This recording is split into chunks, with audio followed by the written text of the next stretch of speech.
Somos colonizadores. Exploramos. Descubrimos. Y preguntamos. Ahora la humanidad descubre los misterios del mundo natural. Challenged. Revolutions unleashed.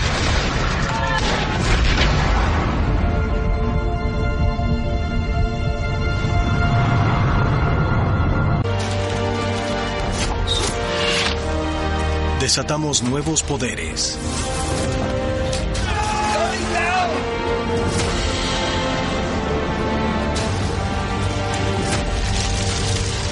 Y transformamos todo lo que somos.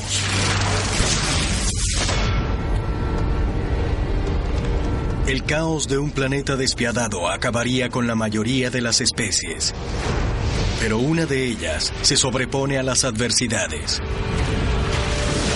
Son circunstancias que definen el camino del triunfo de la humanidad. Esta es nuestra historia. La historia de todos nosotros.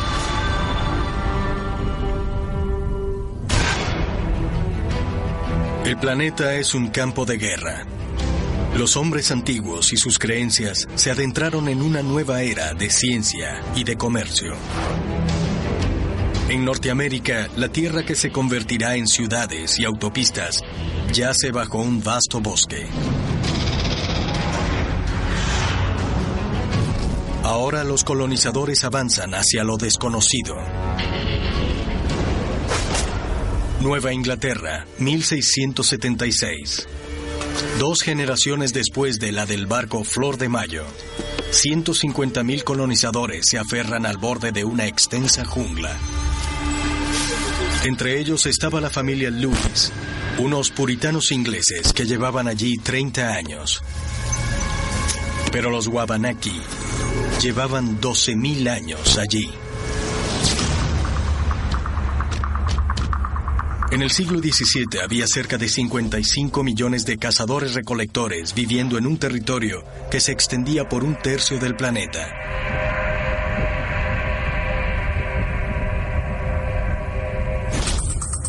Esa forma de vida, que data desde el comienzo de la humanidad, ahora se veía amenazada por recién llegados que ocupaban sus tierras.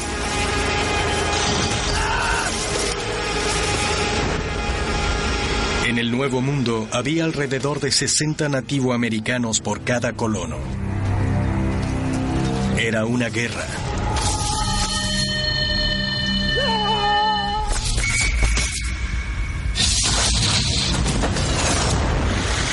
Los Wabanaki mataron a 9 miembros de la familia Lewis.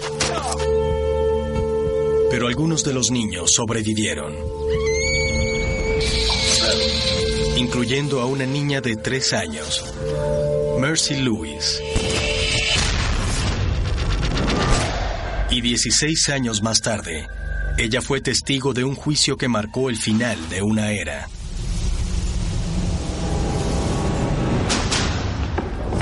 ...1692, Salem, Massachusetts. Una comunidad se desmorona. Martha Corey, de 65 años. Cristiana devota y asidua a la iglesia, está en un juicio por su vida. Los puritanos de esa época vivían en una parte de la jungla y le temían a esa naturaleza, les temían a los hombres salvajes, a los indios. Ese temor fue el que le permitió que se llevaran a cabo los juicios a las brujas y que la histeria se apoderara de ellos. Mercy Lewis y otras 9 mujeres y adolescentes afirman que Corey es una bruja, acechándolas en sueños y haciéndoles daño sin tocarlas. Mercy testificó: dentro de mí yo creo que Martha Corey es una bruja de las peores. Me mordía, me pinchaba y me ahogaba. Sobre lo que se consideraba evidencias de brujería. Los habitantes de Salem eran puritanos. Vivían según la Biblia y le temían al diablo. a quien culpaban de la hambruna, las enfermedades y los conflictos. Lo fascinante de los juicios de Salem es que ocurrieron en una época crucial de la historia, en que las explicaciones sobrenaturales eran las primeras que venían a la mente.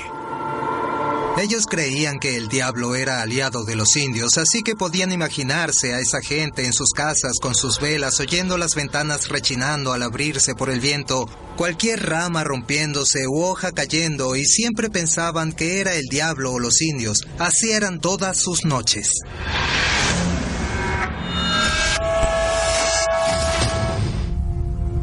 El frenesí de la cacería de brujas se apoderó del oeste durante 300 años.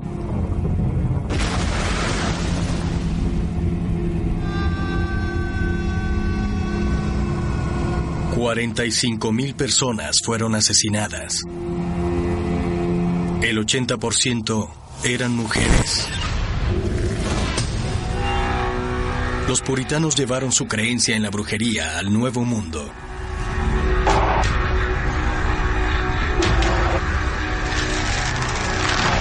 Cinco personas habían sido acusadas en Salem. Y ahora era la palabra de Martha Corey contra la de las adolescentes acusadoras. Sentí muchas veces que cuando Martha Corey aparecía me angustiaban sus maldades. Martha Corey, dígame por qué hirió a estas personas. La única esperanza de Martha Hay que determinar si el diablo la poseyó. era que el juez no cediera ante la histeria de esas El chicas. diablo vino por estas 10 personas que juran que estás poseída.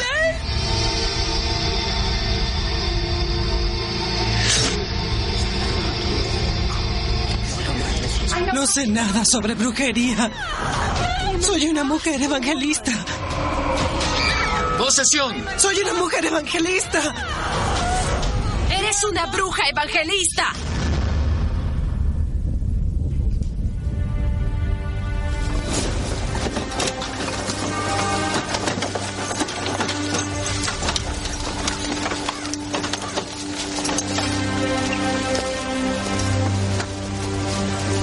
En Salem hubo más de 100 personas acusadas de brujería, entre ellas una niña de 4 años. Hubo 20 ejecuciones. Y 14 años después, una de las adolescentes se retractó de su testimonio, afirmando que Satanás la había engañado.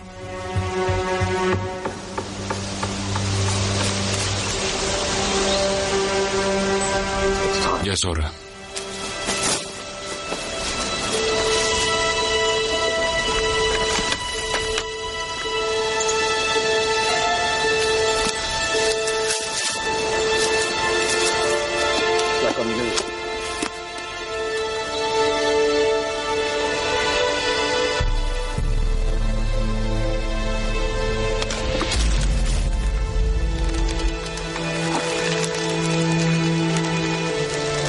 Mercy Lewis nunca más habló de ello. Salem fue uno de los últimos pueblos en tener cacerías de brujas. La era del miedo y de la superstición estaba terminando. Y ahora la cacería por ganancias comenzaba en la jungla. Y se le abrió paso a una nueva generación de colonizadores en busca de los recursos naturales de la tierra. Cazadores, hombres de la frontera.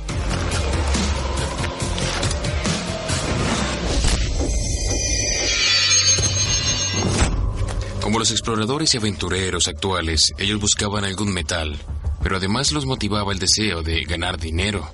La ganancia funcionaba como motivación. Estaban a medio mundo de Nueva Inglaterra, en uno de los lugares más inhóspitos de la Tierra, Siberia. 150% más grande que Estados Unidos y ocupa el 10% de la tierra del planeta. Semyon Dezhnev, un cazador y explorador, que está a más de 3.200 kilómetros de casa. Buscando un lujo que cambiaría al mundo. La piel. De un valor 4 veces más alto que el oro.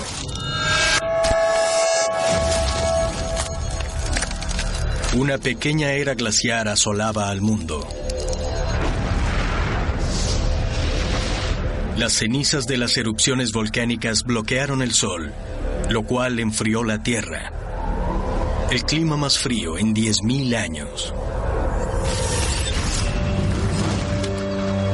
La gente quería usar pieles para mantenerse caliente, especialmente en climas fríos, pero además las querían porque eran una clara demostración de su posición social. El grupo de cazadores de Dezhnev necesitaba 6.000 calorías diarias para sobrevivir. Comían lo que fuera, cortezas de árbol y hasta heces de reno. Yo sufrí toda clase de carencias y necesidades. Comí corteza de pino y acepté porquerías. Pero este también es el hogar de los Evenki. Cazadores que vivían prácticamente aislados.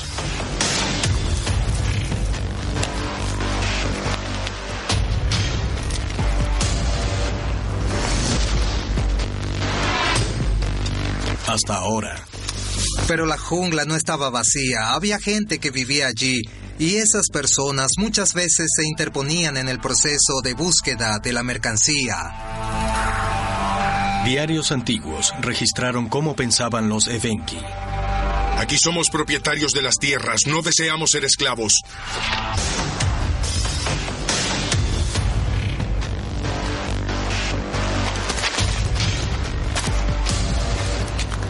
Los Evenki eran cazadores rápidos y silenciosos.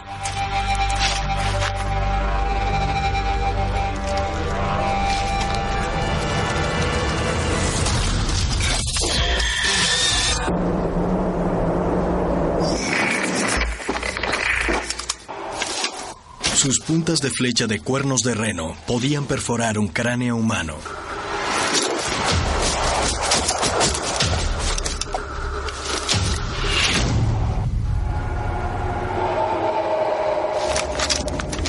Pero no eran competencia para el arma que cambió el futuro de la humanidad. Al otro lado del planeta, los pioneros se enfrentan a culturas antiguas y conquistan nuevas tierras. ¿Qué les da la ventaja?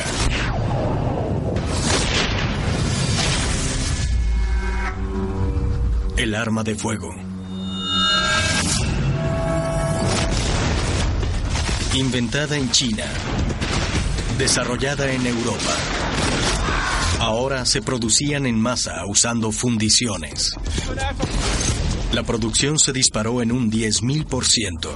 Es un arma decisiva. Siempre hay alguien que quiere superar una idea y hacerla mejor, más grande, rápida, fuerte y más letal.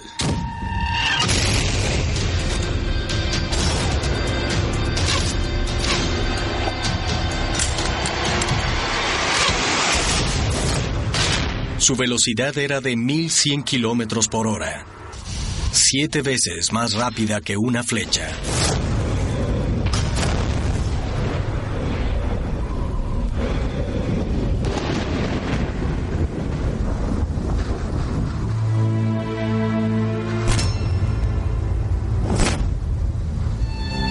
Dezhnev registró la batalla en su diario. Maté a algunos de sus mejores hombres en esa pelea y herimos a muchos otros. La jungla estaba siendo domada. Los cazadores-recolectores fueron desplazados. Un conflicto que se llevó a cabo al otro lado del mundo. Dezhnev regresó a casa como un hombre rico. El comercio de pieles se abre en 2 continentes. Rusia se apodera de Siberia y de Alaska y se cuadruplica en tamaño. En Norteamérica, el comercio de pieles abrió la jungla. comerciantes holandeses establecieron un puerto para enviar pieles a Europa. 80,000 pieles anuales, que equivalen a $48 millones actuales. Crearon una nueva capital comercial, Nueva York. Es casi imposible pensar que dos de las grandes potencias como Rusia y Estados Unidos basaron su comienzo económico en los cuerpos de pequeños animales peludos.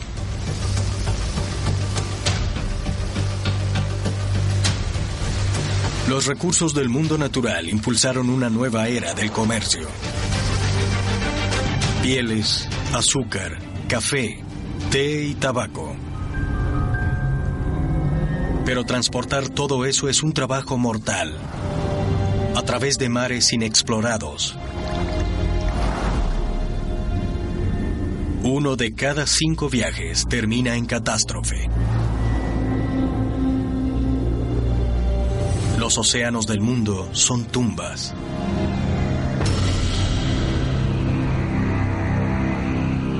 El reto de navegar los mares es saber dónde te encuentras para no morir al golpear algo, y a los barcos les pasa eso siempre. These guys are sailing into a horror movie. They have no idea what's happening, and they're moving into mystery. It's gotta have been terrifying. Los marineros navegaban midiendo los ángulos entre la luna y las estrellas y comparándolos con los mapas estelares, pero estos eran muy básicos e inexactos. En esos días, la navegación celestial y la exactitud significaban la diferencia entre la vida y la muerte. Había un sentimiento de probar y arriesgarse con la esperanza de terminar cerca de donde se quería, y era peligroso. Entonces, un hombre transformaría la navegación. John Flamsteed, astrónomo del rey de Inglaterra. Él descubriría las claves del comercio global y de la exploración. Al construir el Mural Arc. El Arc de Flamsteed cambió lo que se sabía sobre el cielo nocturno de la misma forma que el telescopio espacial Hubble nos ha revelado tantas cosas sobre el universo. La superstición estaba cediendo ante la ciencia.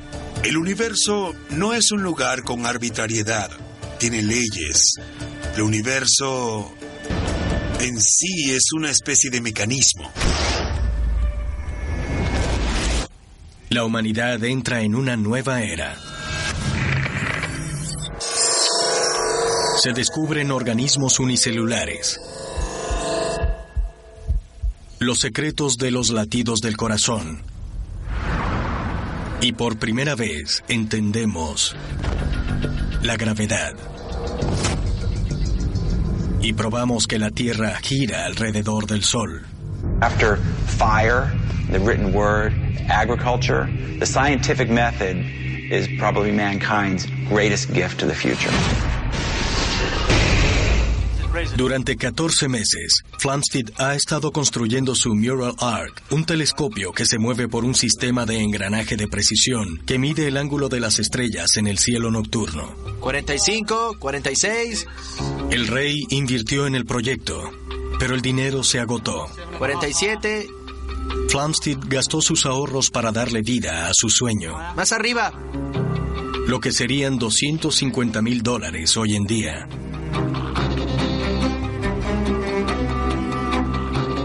6, se está moviendo. Serious crossing.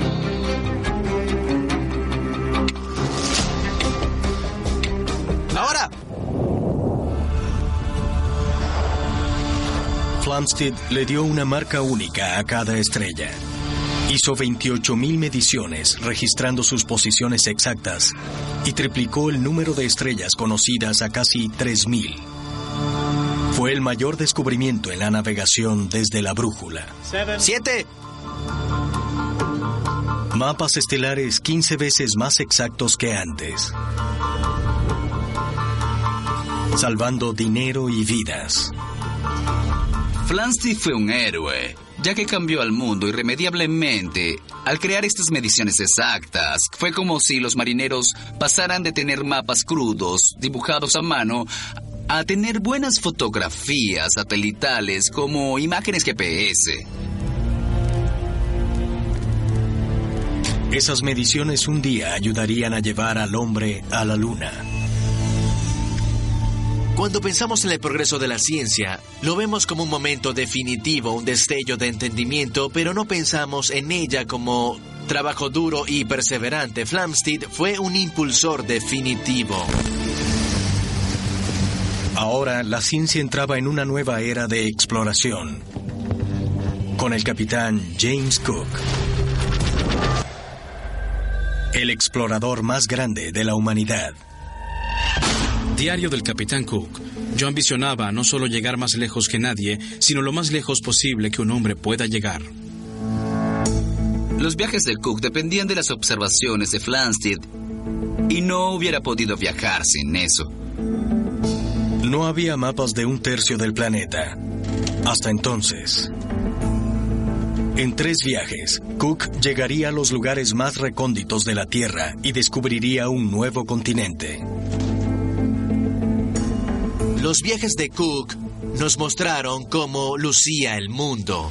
Ya no existían áreas extensas en el mapa en las que se pensara que hubieran cosas extrañas. A bordo del Endeavour, un grupo de 74 personas vivía en muelles de menos de 1,20 m de alto, en una época en la que la mitad de los marineros moría de enfermedades. Ellos cruzaron un océano inexplorado que cubre un tercio del planeta, el Pacífico. Ahora, tras 20 meses en el mar, Cook y su tripulación llegan a un misterioso continente nuevo. Australia.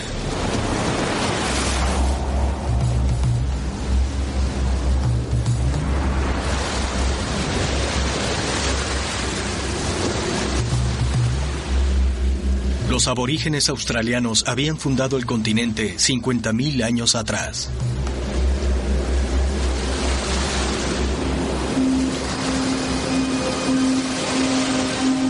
La cultura viva más antigua del mundo. 250 idiomas y 600 dialectos. Inventaron las hachas afiladas 15.000 años antes que los europeos. Diles que no les haremos daño. El intérprete polinesio de Cook, Tupaya, trató de negociar el primer encuentro. Ni nosotros ni Tupia podían entenderles una sola palabra.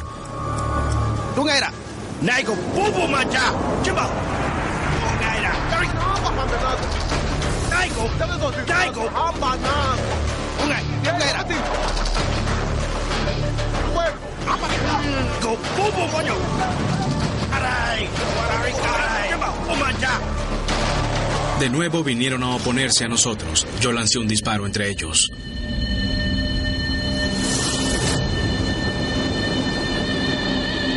Cook reclamaría esa tierra para el Imperio Británico.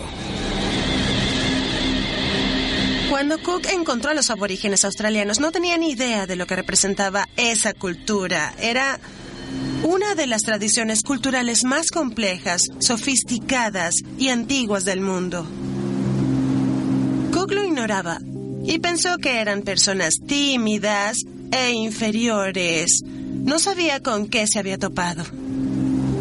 Pero lo que Cook y su tripulación descubrieron fue un ecosistema como ningún otro.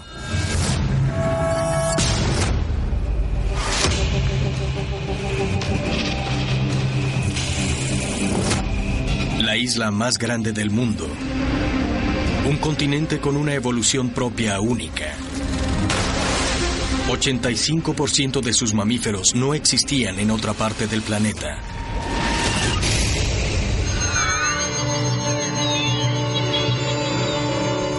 Todo fue registrado por un hombre que se convertiría en uno de los botánicos líderes del mundo, Joseph Banks.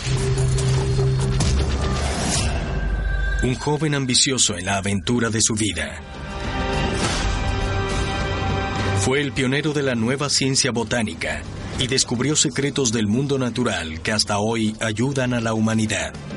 Joseph Banks era la estrella científica de su época, era una gran celebridad y vivía su glamorosa vida navegando a través de los océanos, catalogando especies interesantes de las personas nativas y haciendo descubrimientos. Cuando regresó a Inglaterra, dio conferencias que eran tan populares como lo es hoy en día un concierto de rock. En su expedición, Banks recolectó más de 30.000 plantas. 25% de nuevas especies que ahora son conocidas por la ciencia. Más especímenes de por vida que cualquier otro botánico. Él exploró para hacer descubrimientos, no para lucro financiero, y ayudó a popularizar en Europa la idea de que la ciencia tenía un propósito propio, no siempre tenía que servir comercialmente para ser importante. Tras una semana en Australia, el Endeavour zarpa hacia Gran Bretaña con un cargamento irreemplazable. Animales y plantas desconocidas para la ciencia. Tenían más de 32.000 kilómetros por recorrer. 11 de la noche. 5 semanas tras zarpar. El desastre amenaza con cobrarse la vida de todos a bordo. A 38 kilómetros de la costa, el Endeavour choca con un arrecife. 800 kilómetros con todo en la cubierta.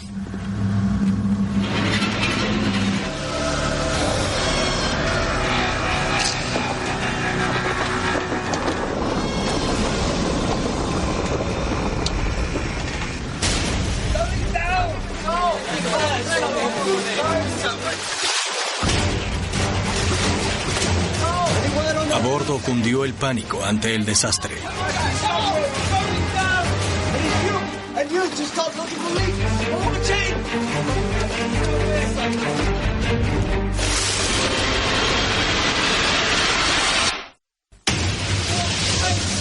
A las afueras de la costa de Australia, el explorador más grande de la humanidad lucha por salvar su barco afectado.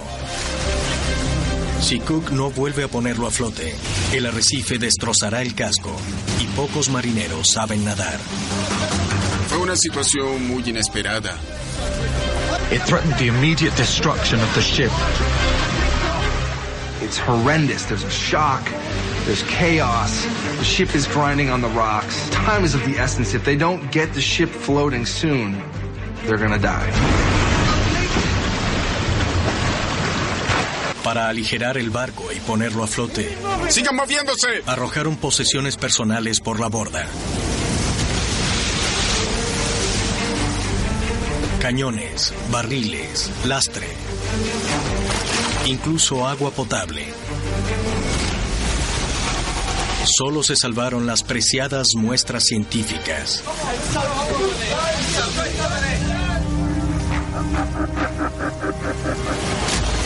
For us, it'd be like, if we were on Mars and our spaceship is breaking apart, our chances of survival are terrible. It's a terrifying event.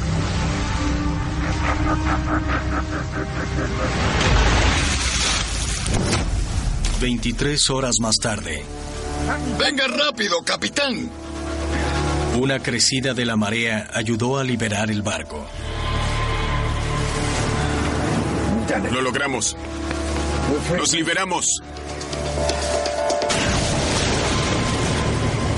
Bajo ellos estaba un laberinto de 2.250 kilómetros de largo.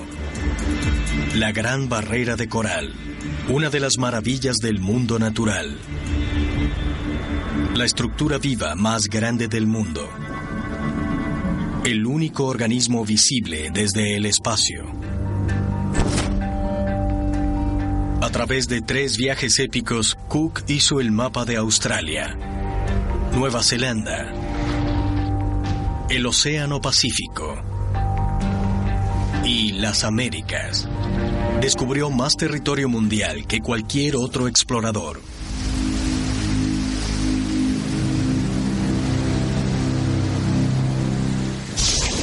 Mientras Cook ampliaba el planeta, al otro lado del mundo, un inventor estadounidense está jugando con fuego al llevar la revolución científica a Estados Unidos.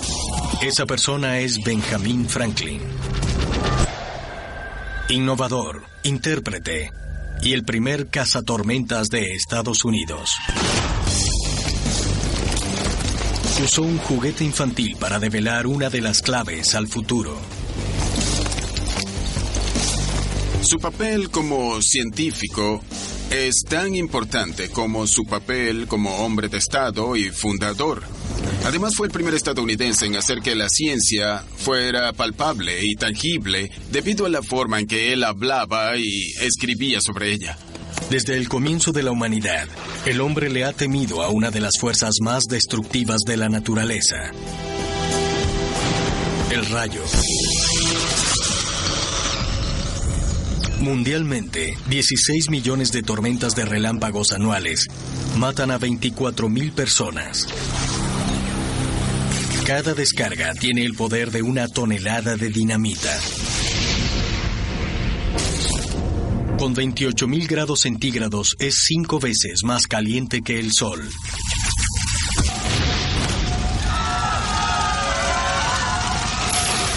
Como periodista, Franklin sabe la destrucción que pueden causar los rayos.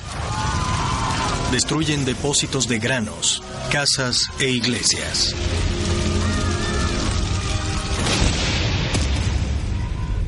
Ayúdame.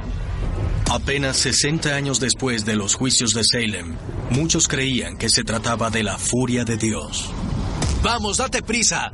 Pero Franklin debatiría eso para probar que el rayo era una forma de electricidad. ¡Esto es una locura! Y ayudará a develar una de las claves para el futuro de la humanidad. Nunca antes estudié algo que ocupara toda mi atención o mi tiempo. Es seguro que el trueno del cielo no es más sobrenatural que la lluvia, el granizo o la salida del sol.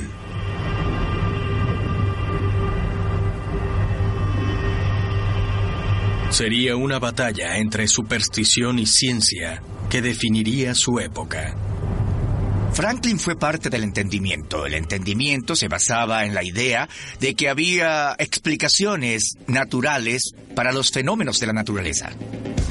Creo que Franklin le puso los clavos al ataúd de la superstición, ya que en la época se pensaba que los relámpagos eran venganza de Dios. Para probar su teoría, usó un cometa modificado especialmente. Con un cable de metal en la punta y una llave de metal en la base. ¡Vamos! ¡Suéltala, suéltala, suéltala!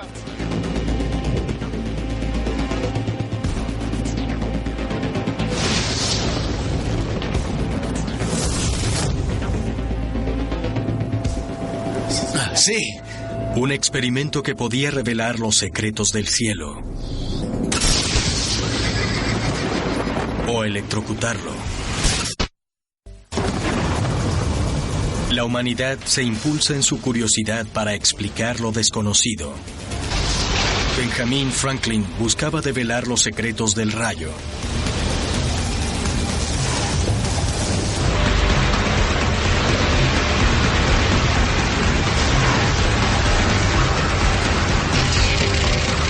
Desde las nubes había electricidad estática.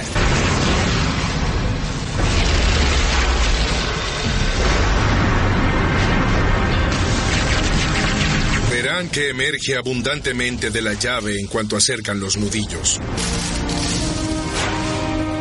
La primera prueba de que el rayo es electricidad. Él veía el mundo de otra forma, quería explicaciones que fueran racionales y lógicas y que no se le atribuyeran a fuerzas sobrenaturales. ¡Ve subiendo ahora mismo! Franklin convirtió su descubrimiento en un invento práctico. El primer pararrayos del mundo. Su diseño salva vidas y casi no se ha cambiado hasta hoy.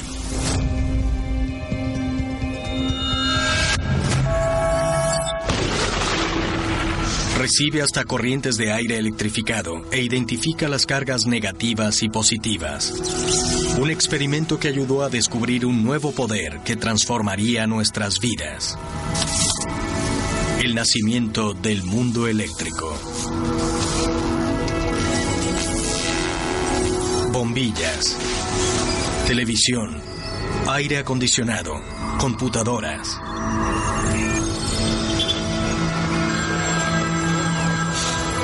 Cada aspecto de la vida humana transformado.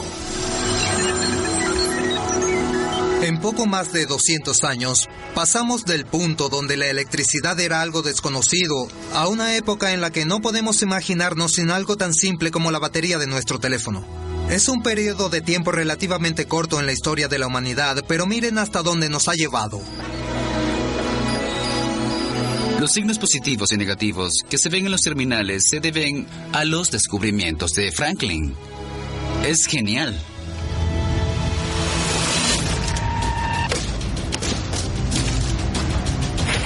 Veinte años tras el experimento de Franklin, otro tipo de revolución sacude a Estados Unidos.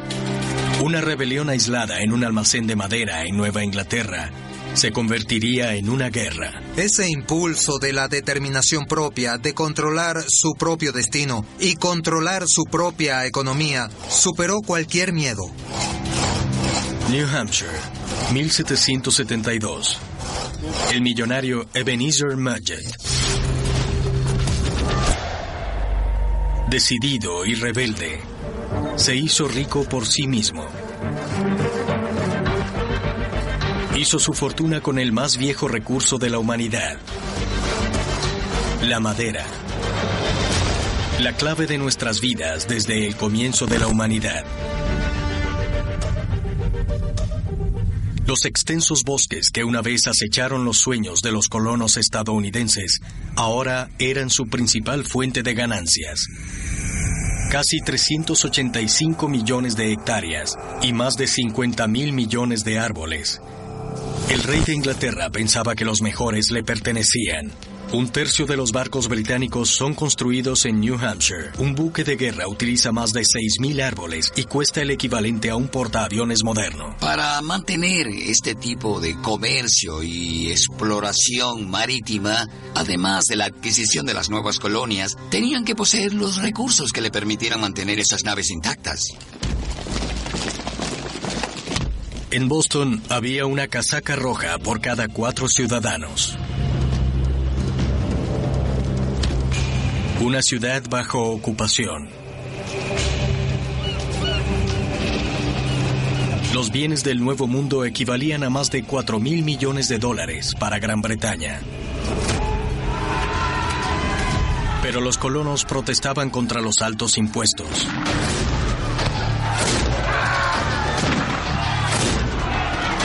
Un enfrentamiento con los soldados británicos dejó 5 civiles muertos. La masacre de Boston. 2 años más tarde, Ebenezer Mudgett es el centro de un conflicto por la madera estadounidense. Los árboles más grandes están reservados por ley para los barcos británicos. La mejor madera del país estaba prohibida para los colonos. Allí es cuando se nota el roce en el país entre el gobierno en Londres y el estadounidense, el conflicto de por qué los locales no podían controlar sus bienes en sus propiedades, porque el rey tenía derecho de controlarlos. Pero Mudgett se resistió.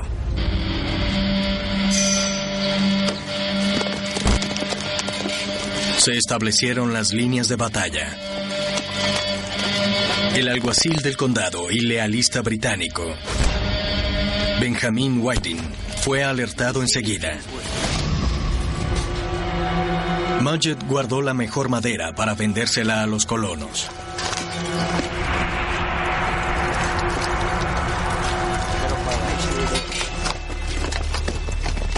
Se le acusó de robarle al rey de Inglaterra. A través de todo Estados Unidos, el espíritu de rebelión estaba por transformar el futuro de la humanidad.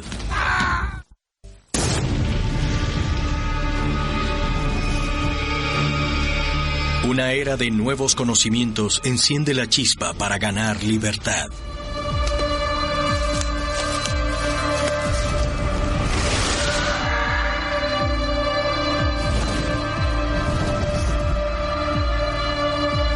El comerciante de maderas de New Hampshire, Ebenezer Mudgett, le envió un mensaje al rey de Inglaterra y a sus agentes. ¡Alguien viene!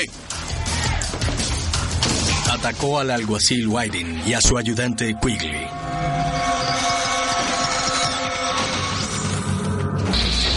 Has estado robando la madera del rey.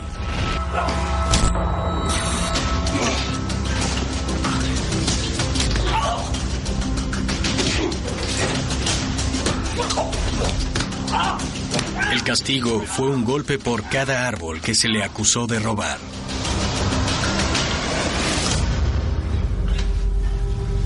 Sácanlo. Se conoció como el motín de Pine Tree. La rebelión se esparció por las colonias. Cuando llega el momento, lo ordinario se convierte en extraordinario. Los Mudjed del mundo son los que se hartan y deciden apostar todo lo que tienen y todo lo que son en algo más grande que ellos mismos.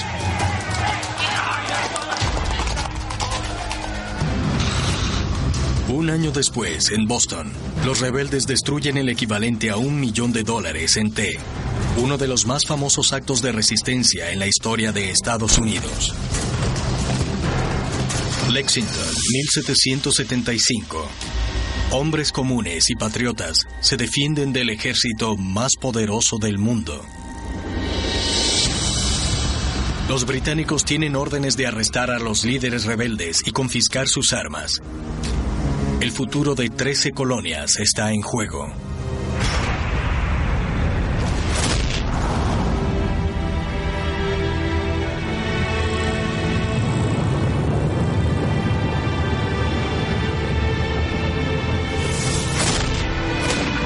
La guerra de independencia había comenzado. Mudjed estaría en la primera línea. Cuando la humanidad prueba la libertad, desarrolla un apetito y quiere poder usar esa libertad para construir sus propias vidas. Un año más tarde, el 4 de julio de 1776, en Filadelfia, Pensilvania, el Segundo Congreso Continental vota para adoptar un documento radical, la Declaración de Independencia. Editada por el científico, ahora político, Benjamin Franklin, proclamaba que las 13 colonias eran libres e independientes de Gran Bretaña. Preámbulo. Consideramos evidentes por sí mismas aquellas verdades, que todos los hombres son creados iguales, que son dotados por su creador de ciertos derechos inalienables, que entre estos están la vida, la libertad y la búsqueda de la felicidad. Cuando puso su dedo en la llave estaba a cargo de su propio destino, y cuando se sentó en el Congreso a escribir la Declaración de Independencia y al firmarla, pensar en ella y honrarla, él estaba haciendo la misma afirmación. Nosotros debemos decidir nuestro propio destino, nadie más. Él retó lo preestablecido. En menos de 2 siglos, la humanidad se adentró en la jungla. Hizo un mapa del planeta y prosperó con sus recursos naturales. La revolución científica abrió paso al mundo moderno. You have to remember that during this period of the Enlightenment, when these scientific ideas were coming to the fore, the church was the ultimate authority, and the crown was the ultimate authority about how the world worked and what you should believe. And what was so revolutionary about the scientific method is it was essentially democratic. It said that no power, no person, no organization, no ruler can tell you. El miedo y la superstición, reemplazados por la razón. Liberados por un nuevo modo de pensar. Comienza una nueva era que cambiará las vidas de todos en el planeta. La era industrial.